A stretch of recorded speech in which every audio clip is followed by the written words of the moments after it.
What could an old man, frail and unassuming, possibly say to silence an entire courtroom?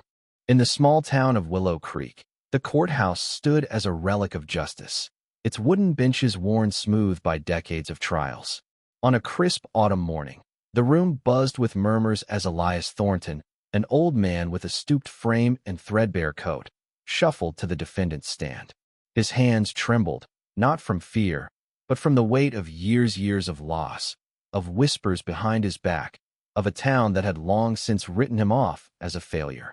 Charged with theft from the general store, Elias faced Judge Harlan, a man known for his sharp tongue and sharper gavel. The judge's smirk was evident as he leaned forward, peering over his glasses. "Mr. Thornton," he said, voice dripping with condescension, "do you expect us to believe a man your age didn't know better?" The courtroom snickered, a ripple of laughter that stung like salt in a wound. Elias stood silent, his weathered face unreadable. The prosecution laid out the case: a loaf of bread, a tin of sardines, and a bottle of cheap wine, all found in his satchel. The store clerk testified, her voice firm but her eyes darting away, as if embarrassed to condemn someone so pitiful. Elias had no lawyer calm to afford one. When asked for his plea, he whispered, "Guilty," his voice barely carrying past the first row. The judge chuckled, a cold, dismissive sound. "Guilty, is it? Well, let's make this quick. Any last words before sentencing, old man?" Elias raised his head, his pale blue eyes catching the light. "I took the food," he said, louder now, "but not for me." The room stilled, the laughter fading. It was for Mary. A murmur stirred Mary, his late wife, dead for a decade. The judge's brow furrowed, his amusement curdling into impatience. "Mr. Thornton, this is no time for nonsense. Your wife is gone." Elias's voice grew steady, each word a stone laid carefully. "I know she's gone, but every year, on her birthday, I set a table for her. Bread, sardines, wine, her favorites. I sit with her memory, talk to her, tell her I'm sorry." His eyes glistened, but he didn't look away. "I failed her once. I won't again." The courtroom was quiet now, the air thick with unease. The judge shifted in his seat, his smirk gone, replaced by a flicker of something softer: regret, perhaps, or recognition of his own callousness. Then came the twist no one expected. The heavy oak doors at the back of the courtroom creaked open. Every head turned as a young woman stepped inside, her face pale but resolute.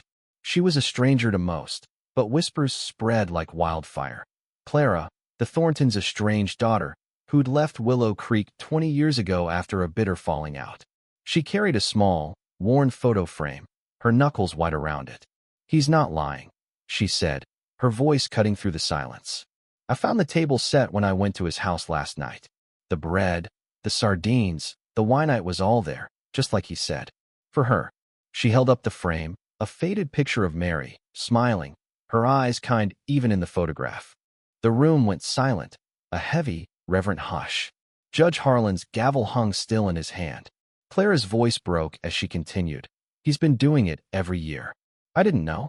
I should have come back sooner." Tears streaked her face, and Elias's shoulders shook as he looked at her, his daughter, returned after so long. The judge cleared his throat, his voice quieter now. "Mr. Thornton," he said, "why didn't you tell anyone?"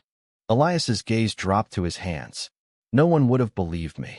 The truth of it stung, a quiet indictment of the town, the judge, the system itself.